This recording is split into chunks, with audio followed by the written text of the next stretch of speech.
Bonsoir et bienvenue sur ITV. Très heureux de vous retrouver. Sinon, rebonsoir. Après journée bi nga xam ne dund nañu ko première journée bi nga xam ne Sénégal soobu na ci Coupe d'Afrique des Nations bile diggam ak Zimbabwe Sénégal mujjee gagné benn bal ci dara c'était au bout du bout 94e Sadio Mané dugal penalty bi également ci programme bi ba tey daañu ñëwaat ci match bi nga xam ne moom moo amoon diggante Guinée ak Malawi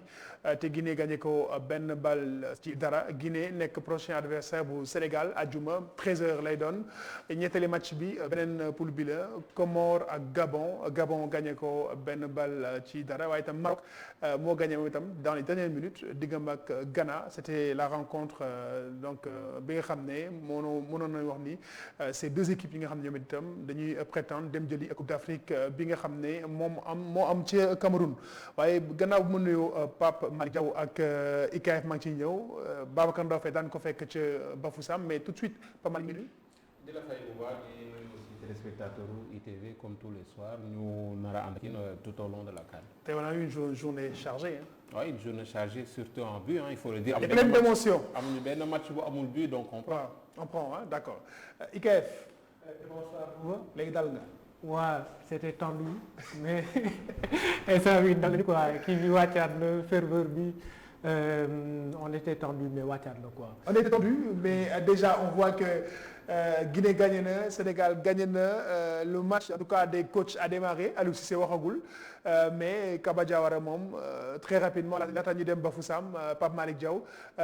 Kaba Diawara qui est au micro de nos confrères de Canal+, nee na le Sénégal a gagné oui mais aidé par l'arbitrage. Bon loolu avion la en tant qu'entraîneur et surtout en tant que futur adversaire il faut le rappeler. Kaba Diawara nee na penalty amul arbitre bay jàppal tant que Sénégal moo tax Sénégal gagné comme Sénégal wàcc leen. Je pense que sur les ralentis on a tous vu la main flagrante dans la surface de réparation donc même à vitesse réelle on était sûr que c'était penalty avant la décision de la VAR donc. C'est son avis en tant qu'entraîneur encore une fois mais surtout en tant que futur adversaire il prépare le terrain mentalement pour ses joueurs et pour le Sénégal mais aussi psychologiquement pour le futur arbitre bu na def match bi donc c'est bien joué de sa part. C'est bien joué IKF. C'est bien loolu la tamit bon c'est bien joué du ma dem jusque là mais voilà. il est dans son rôle voilà d'alerter xam nga bataille psychologique la parce que gis nañu peut-être équipe yu mag yi parfois ils sont un peu avantagés par l'arbitrage du coup day teg pression à l'arbitre daal di carrément occuper l'espace médiatique par le biais de Canal+, etc. nga xam ne ñëpp a koy déglu voilà teg pression arbitre pour que prochainement on soit amee situation bu litigieuse arbitre bi balaa moo siffler dara dina xalaat donc il est un peu dans son rôle mais juste li may blâmer rek mooy dama remarqué benn manque de fair play bu baax a baax si depuis début compétition parce que déjà gis nañ ko ci Burkina Faso contre Cameroun am na fa ñaari penalty yu leer nañ ba mu jeexee Bertrand Traoré ñoo tamit di waxi faute d'arbitrage alors que ñun ñëpp gis nañu que penalty yi amoon na et que Burkinabé yi si boppam ñoom ñoo doon les fautifs parce que ñoo def ay interventions défensives yoo xam ne c'était douteuse excès de rigueur excès de détermination ils pouvaient s'en vouloir à eux-mêmes mais ñu rejeter lépp ci arbitrage donc je pense que pour que suite compétition bi ñi bañ ko yàq trop parce que avant début compétition bi dégg nañ ci yu bari affaire de complot et cetera donc franchement dañuy bàyyi yooyu et puis rester concentré sur la compétition bàyyi di wax affaire de arbitrage et cetera parce que yooyu day yàq compétition et du sportivité du fair play et loolu aussi c'est parce que dañuy wax ay manquements yu bari côté Afrique je pense que côté boobu noonu aussi mentalement côté état d'esprit war nañu évoluer bu baax a baax côté boobu noonu. En tout cas moi j'adore le derby est lancé voilà coach Kaba Diawara moom tey nag ne ay lan bantu balem BNF ñu ngi leen di nuyu ca Bafoussam kenn la ci suñu ndaw ay ñu yónni ca Cameroun BNF moi je suis content j'adore les pics entre entraîneurs Aliou Cissé tontoogul waaye moom Kaba Diawara moom teel naa wax ay waxam arbitrage bi artu na leen bu leen faral Sénégal leer na ñu ngi lay nuyu. après Bouba maa ngi lay nuyu ñi nga bokkal plateau bi yëpp ak di nuyu téléspectateurs ITV yi. Bon, après, je disais tout à l'heure que c'est bien que mu campe le décor. Après, il faut voir dans quel contexte la wax propos yooyu également parce que bu fekkee c'est dans le secret de son vestiaire bon je sais même pas. parce que il a dit au micro de nos confrères puissants. Mais on n'a pas encore man personnellement j'avoue que j'ai pas encore vu les images j'ai juste discuté ak ay nit yu jege staffu Guinée bi ñu wax ma ne que c'est dans le vestiaire ak affaire bon c'est de bonne guerre hein équipe bu entraîneur di motiver ay joueurs am bu utiliser parfois ay mots yoo xam ne parfois ça peut être gauche mais pour man ci game bi la bokk comme on dit. ci game bi la bokk c'est normal. li ciy gën a andi xor mooy on va vers la deuxième journée. ñaari équipes yëpp gagné nañ 1-0 c'est-à-dire que actuellement les deux équipes sont à égalité parfaite et puis ñoom ñoo bokk hôtel également ça c'est un détail intéressant à savoir même bu fekkee c'est un hôtel qui est très grand. oui bi nga xam ne en réalité ñaari équipes yëpp mën nañ bañ a am accrochage wala bañ a am kii mais boo xoolee un peu le contexte de voisinage entre les deux équipes derby la même bu fekkee ci dernier match yëpp en tout cas match yi gën a am solo yëpp Sénégal moo gagné mais c'est toujours un match boo xam ne dafay am piquant dafay am kii et je pense qu'il a bien lancé le derby je ne pense pas que Aliou dina tontu nag en tout cas boo xoolee pour tàmm di ko suivre un peu ci genre wax yooyu souvent il fait moom dans la langue de bois laqatu après du tontu ak yooyu bon généralement on l'a vu d'ailleurs en 2019 avec Djamel Belmadi mais on va voir la suite c'est de bonne guerre comme on dit. en tout cas xam naa ni bu ngeen jàkkaarloo ak Aliou Cissé di ngeen ko laaj moi je vous connais vous journaliste sénégalais yi moom di ngeen ko ne la tontu Kaba Diawara en tout cas il a mis du piment dans la sauce en attendant ce derby bi nga xam ne ñu ngi koy xaar àjjuma 13h Sénégal Guinée Conakry Babacar Ndao Faye justement alors tey yow match bi ban jàngat nga ñu ci defal gannaaw Sénégal Zimbabwe ak effectif bu gàtt bi ñu am 16 joueurs ñoo nekkoon ci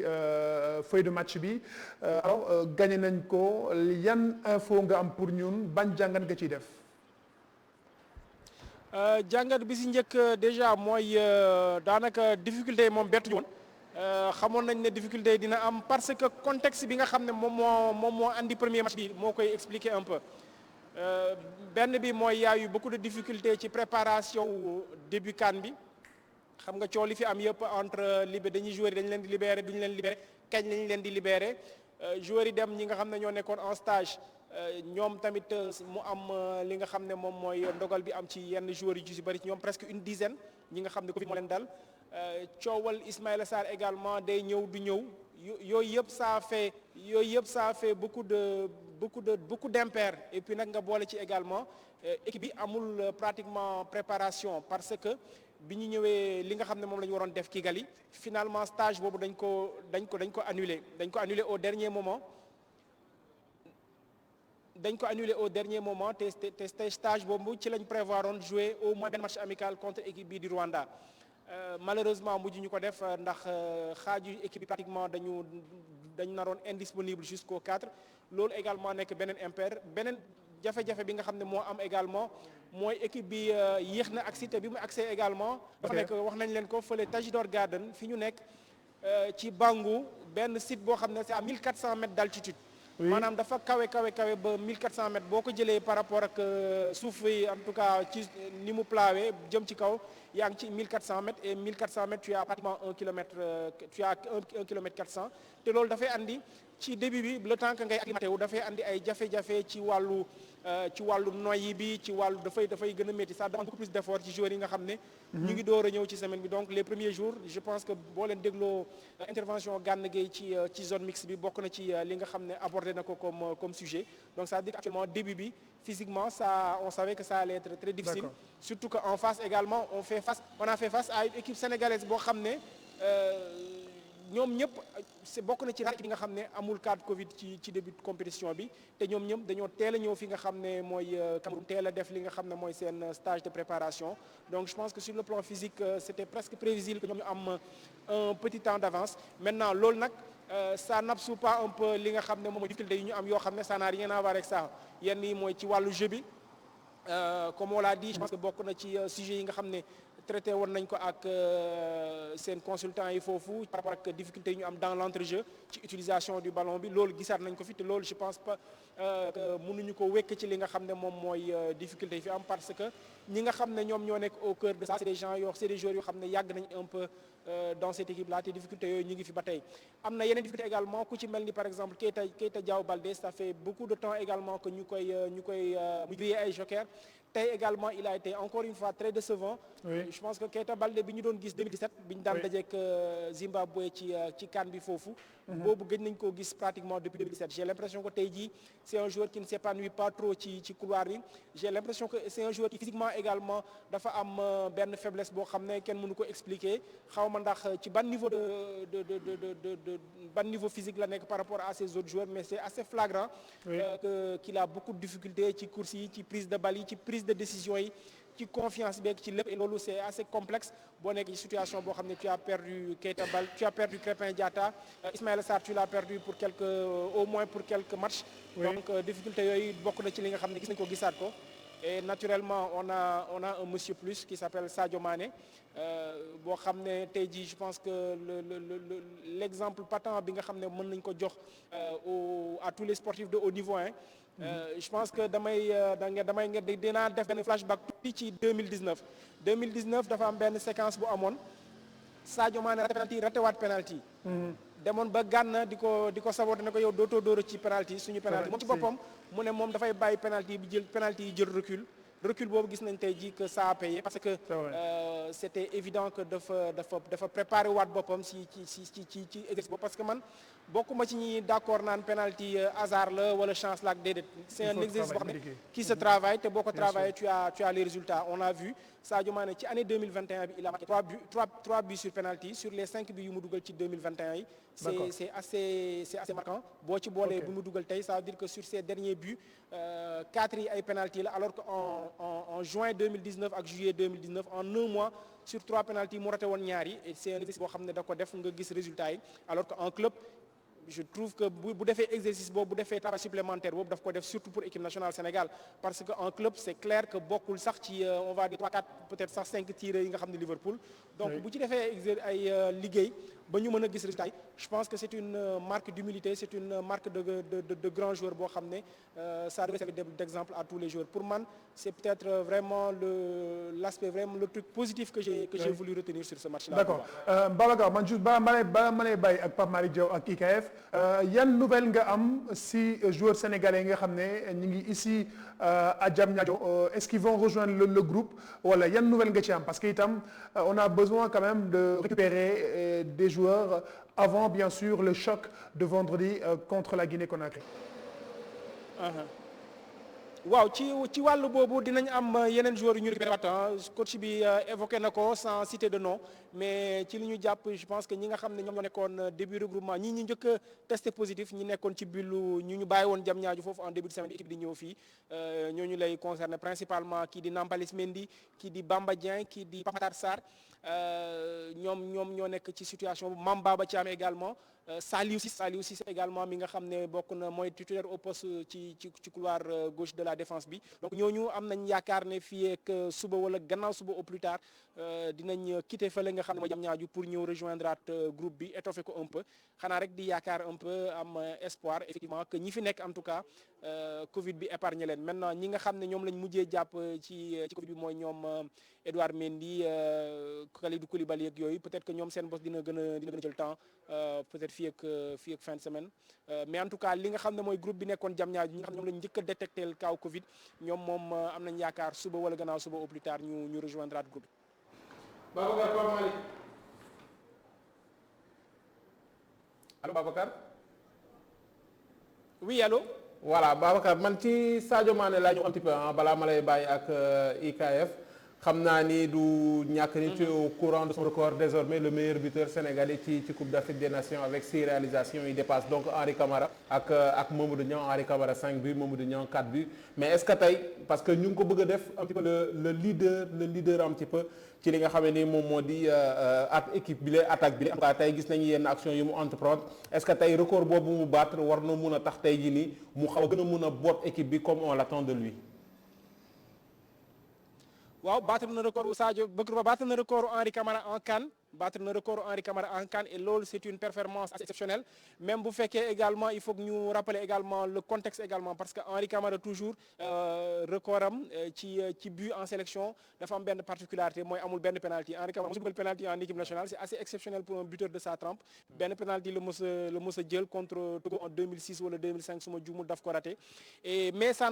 wàññiwul dara ci li nga xam ne moom mooy performance bii di Sadio Mané def et ça montre un peu surtout sa régularité parce que Henri Camara record de but en sélection mi ngi ko battroon ci 5 CAN diggante 2000 ak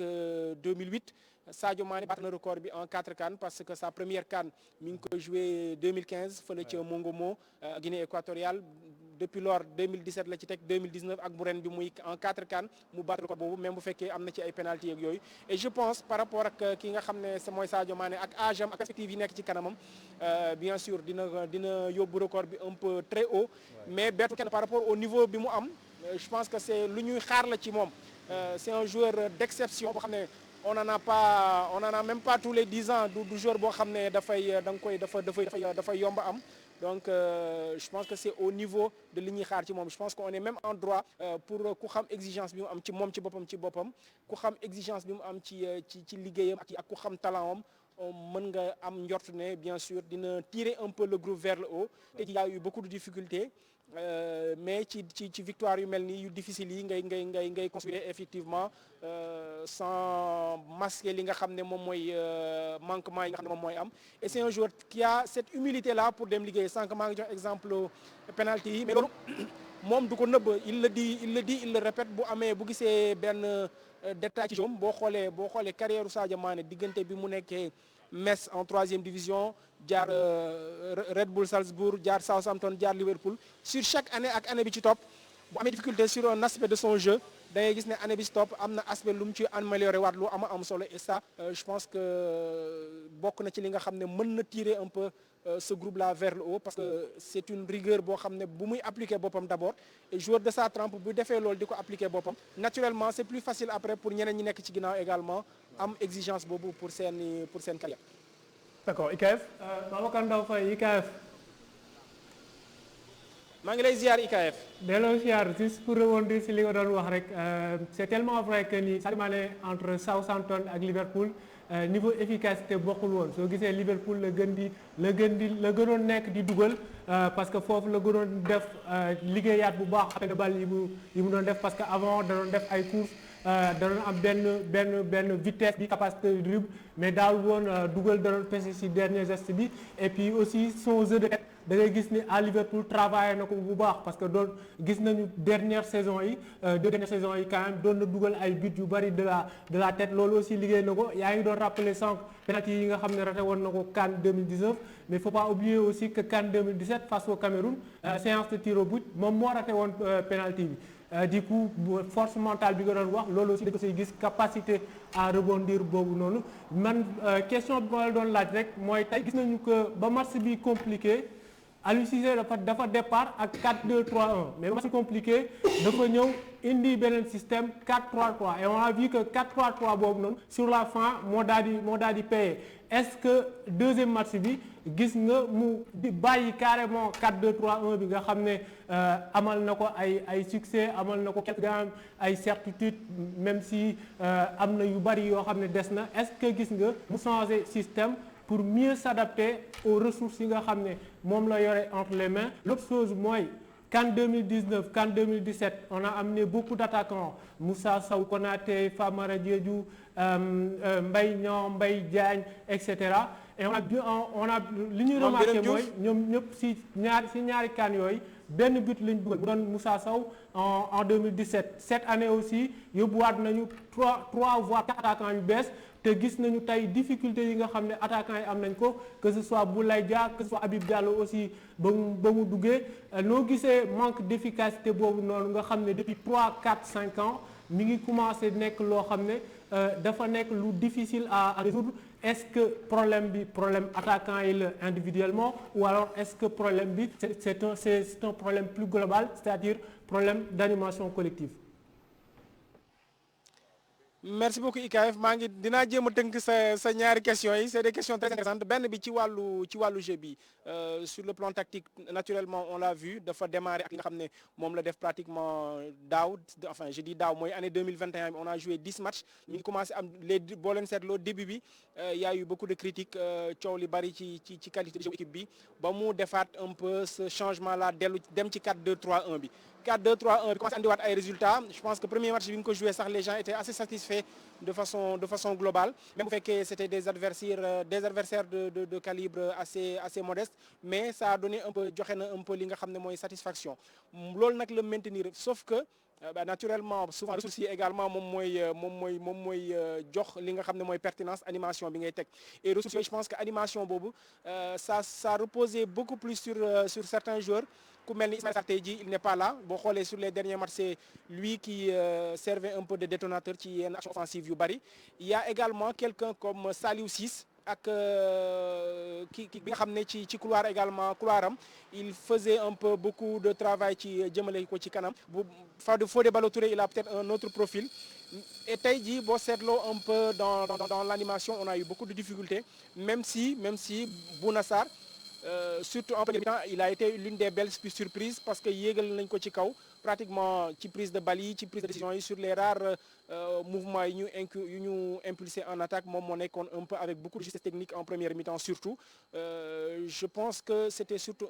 il y a eu des difficultés ci wàllu animation boobu et loolu moom ci boppam gis na ko même bu fekkee il a réajusté un peu trop tard man dès la mi-temps je m'attendais à ce que mu def le changement là et c'était assez logique parce que ci banc bi naturellement xam ngeen ne 14 jours de champ rek a fi desoon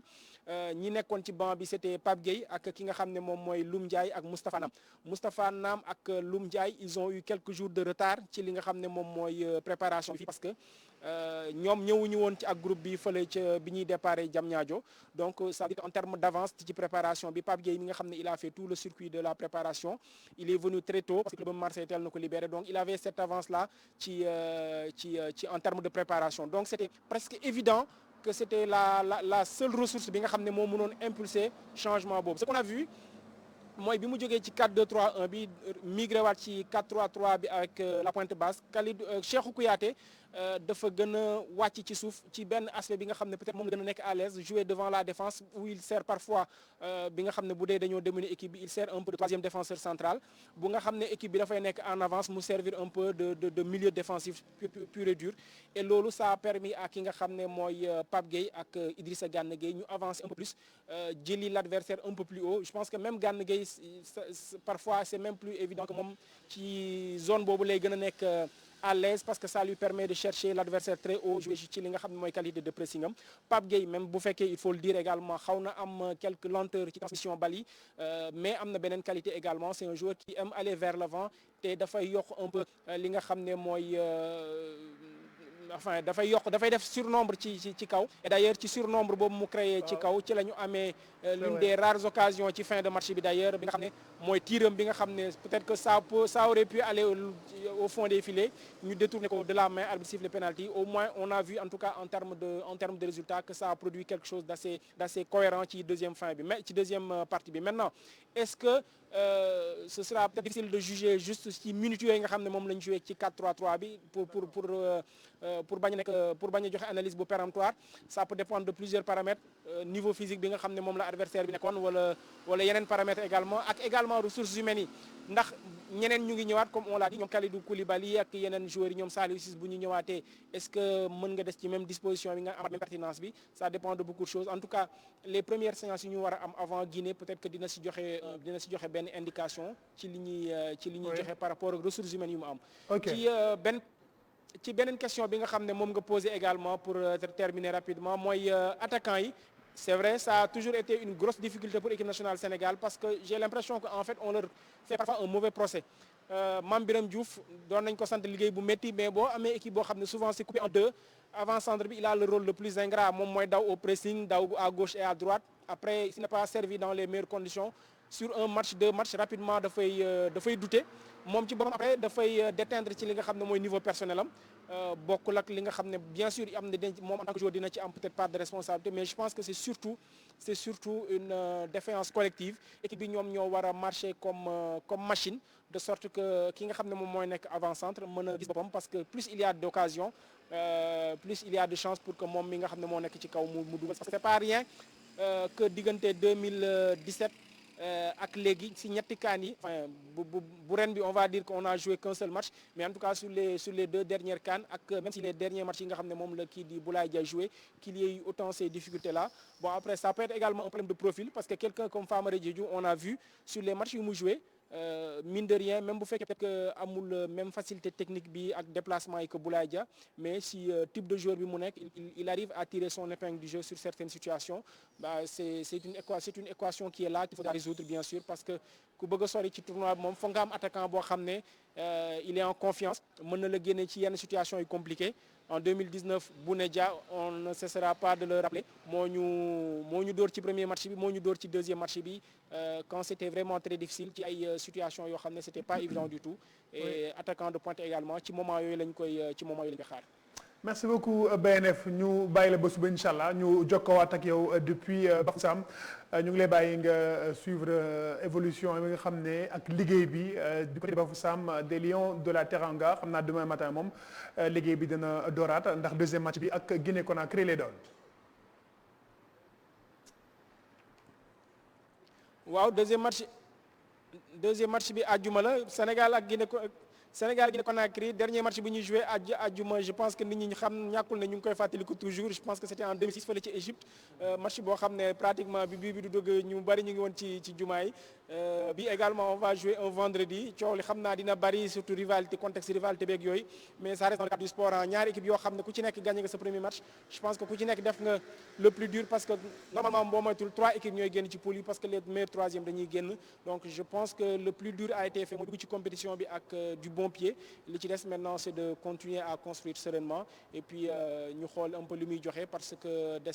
na yeneen équipe yoo xam ne également on va essayer de voir parce que jusque là favoris yi nga xam ne joué nañ yëpp ñu ngi gagné seen match ku mel ni Cameroun ku mel ni Maroc donc rien n'est joué ci tournoi bi des na lu bëree bëri. merci beaucoup BNF mu nekkoon du côté de Bafoussam on le retrouve demain très rapidement également ñu dem seetaan réaction Seny Dieng nga xam ne tey moo doon sa première pour une Coupe d'Afrique parce que voilà mi ngi noonu Seny Dieng tey.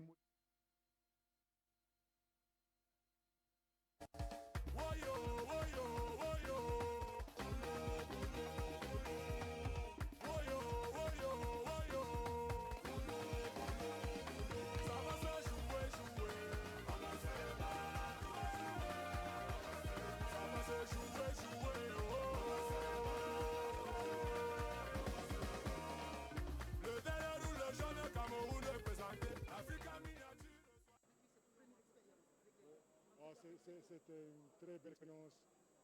très belle victoire pour commencer. Oui, on a bien mérité ça. C'était pas facile aussi, vous l'avez vu difficilement dans les dernières minutes avec un penalty marqué par Khalil. Oui, la victoire c'est qui compte. On a mérité ça. On a joué bien et il faut continuer comme ça. Merci beaucoup.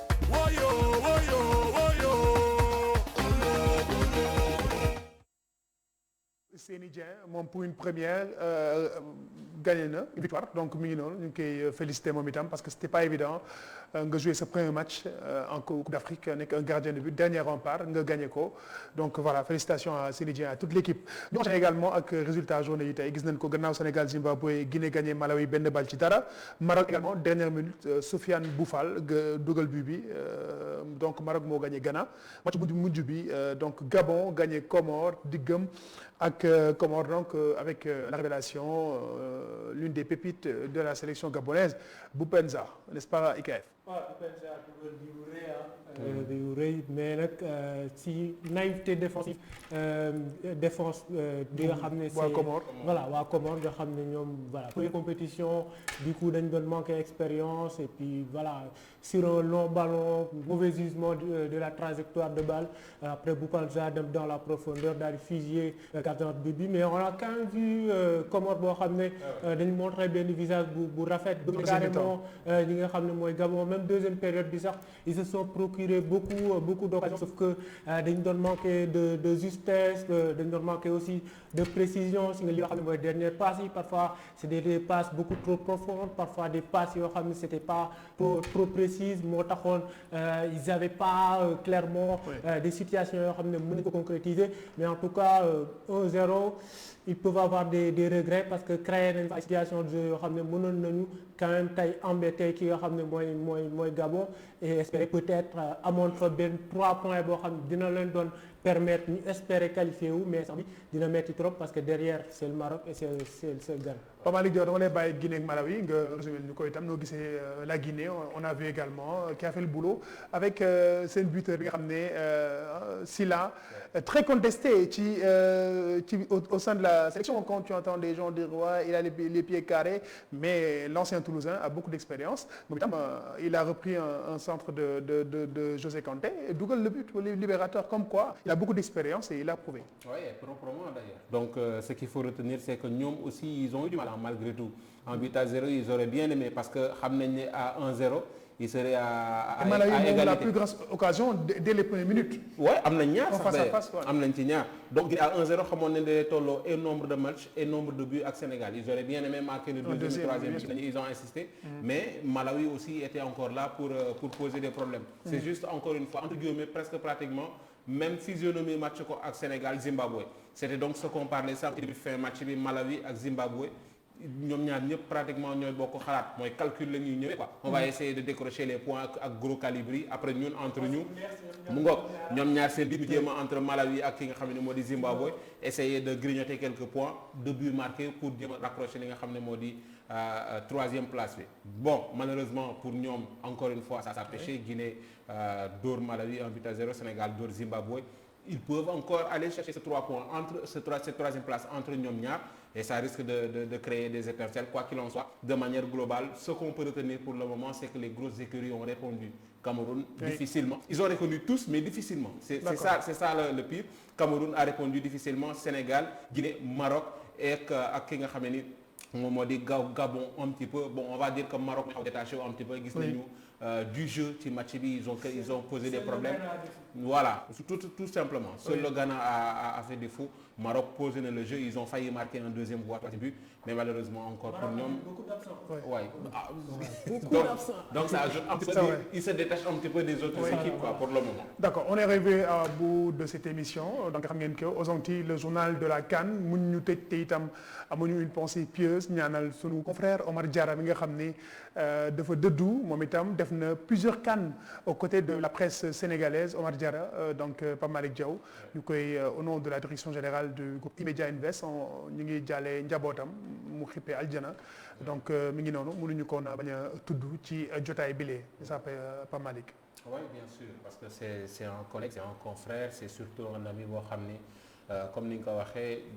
bokk nañu li nga xam ne mooy monde sportif bi de temps à autre ñuy jokkalante comme on dit. Et malheureusement c'est un soldat qu'on vient de perdre ci presse sportive et bien sûr E-Media Invest yëpp ki ànd ko di ko jaale quoi di ko ñaanal inchallah. Amiin voilà mi ngi noonu et puis di leen fàttali itam que l'actualité de la CAN c'est également sur tous nos supports.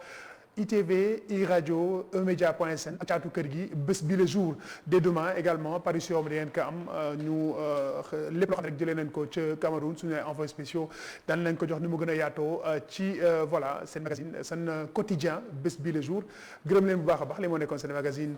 aux Antilles le journal de la CAN avec IKF Pape Malick Diaw maa noonu ceeg yéen ba gërëm baax toute l'équipe de production à la réalisation également képp ku jàpp ci liggéey bi ñu leen di gërëm bu baax a baax on va passer le ballon tout de suite à Khalifa Diakhaté pour un but et puis vous souhaitez une bonne série de programmes sur nos antennes. Merci, bonsoir et belle nuit.